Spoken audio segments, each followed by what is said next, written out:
So Texas had its boom. Now it's correcting. The home values are down across all the major metros. Inventory is at the highest level since 2011. And inbound migration, well, that's slowing pretty fast. And that's not speculation, that's simply the data. But here's what most people miss. A large number of the people leaving Texas are not going back to California. They're actually coming to Florida. And there's a reason for it. Florida added almost 500,000 new residents last year, the largest gain in any state in the country. Texas, on the other hand, saw nearly 400,000 people move out. Most of those leaving Texas are heading for markets like Jacksonville, Palm Coast, Ocala, St. Augustine. Why? Because Florida still offers what Texas started to lose: real affordability, manageable property taxes, and population growth that has not peaked yet. Texas promotes the idea of no state income tax. What they do not mention, though, is that the average property tax is 1.7%. Florida's average rate is closer to 0.9%. That difference matters. A $550,000 home in Texas comes with a property tax bill near $9,000 a year.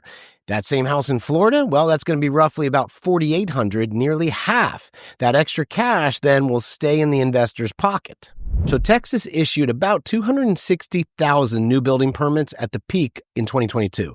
Florida issued less than half that amount. Texas was overbuilt, Florida did not. The imbalances is why many Texas markets are oversupplied and seeing some price declines. Florida's single-family markets, they remain steady. The home values are leveled, not crashed, and rents have stabilized, not collapsed. Occupancy for single-family home, that's still over 95%.